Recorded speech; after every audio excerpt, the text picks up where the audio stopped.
మాజీ మంత్రి హరీష్ రావు అధికార దాహంతో తహతహలాడుతున్నారని విమర్శించారు కాంగ్రెస్ నేత ఎమ్మెల్సీ అద్దంకి దయాకర్.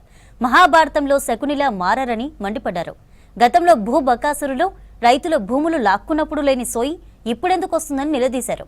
ప్రజల కోసం నిరంతరం కష్టపడే రేవంత్ రెడ్డిది రామరాజ్యమని తెలిపారు. అది తట్టుకోలేక రేవంత్ పై ఆరోపణలు చేస్తున్నారని, వాటితో తమ కొరిగేది ఏమీ లేదని చెప్పారు అద్దంకి దయాకర్. మామ బయటికి రాడు, బామ్మారిది ఊర్లో లేడు. హరీష్ రావుకిగా దొరికిందే ఛాన్స్గా. ఎవరు నమ్ముతారని హరీష్ రావు మాటలు, ఈ శకుని మాటలు.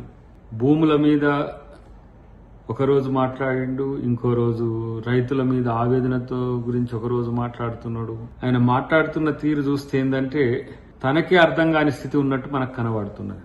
వచ్చేసారి కాంగ్రెస్ పార్టీకి సింగిల్ డిజిట్ కూడా రాదు అని అంటున్నాడు. అసలు ఫస్ట్ నీ పార్టీ ఉంటుందా? నీ పార్టీ ఉంటుందా? ఆ పార్టీలో నువ్వు ఉంటున్నావో లేదో ఫస్ట్ నీవు తెలుసుకో. బీఆర్ఎస్ పని కథమని గత ఎన్నికలే చెప్పిన చరిత్ర. ఇంకా ఏదో పునుకులాడుతూ ఉన్నారు, ఏమైనా దొరుకుతాయేమో, ఇంకా ఏమైనా అవకాశం ఉంటుందేమని.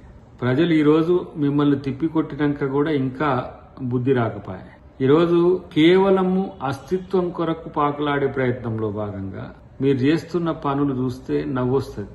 ఒకవైపేమో 100 రోజుల్లో పూర్తి చేస్తా అన్న గ్యారంటీ అమలు ఇంకా 900 రోజులు చేస్తా అన్నా కూడా ఇంకా చేస్తలేరు. ఎందుకని ఒక టెన్యూర్కి ఇచ్చిన గ్యారంటీలా, లేకపోతే 100 రోజులకు ఇచ్చినాయి? 100 రోజులకు ఇచ్చి మొదలైనవి మీ కండ్లకు కనరావాలి.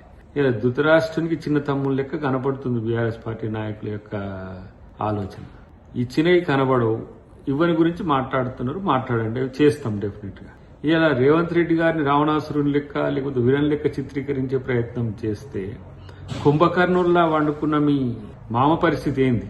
పనిచేయని ఎమ్మెల్యేల మీద ప్రజలు ప్రశ్నిస్తుంటే గజ్వేల్ బంద్కు మీరు పిలుపునిస్తుంటారు. అసలు మీకు తలాతోక ఏమన్నా అర్థమవుతుందా?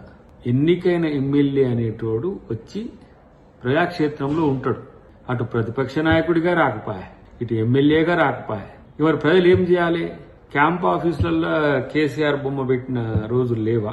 ఇలా ప్రతి ఎమ్మెల్యే ఆఫీసులో ముఖ్యమంత్రి బొమ్మ ఉండడం అనేది ఆనవాయితీ. పెట్టుకోకపోవడం అనేది మీ దరిద్రం. అంటే ప్రోటోకాల్స్ ను పట్టించుకోకపోతే కేసీఆర్ ఏమైనా ఎమ్మెల్యే కాకుండా ఇంకేమైనా ప్రధానమంత్రి అయిందా? లేకపోతే ఏమన్నా ఇతరత్ర ఏమన్నా జాతీయ స్థాయిలో రాష్ట్రపతి అయిందా? ముఖ్యమంత్రి ఫోటో ఎమ్మెల్యే అయినా, ప్రతిపక్ష నాయకుడైనా, మంత్రులైనా ప్రతి ఒక్కరు పెట్టుకుంటారు.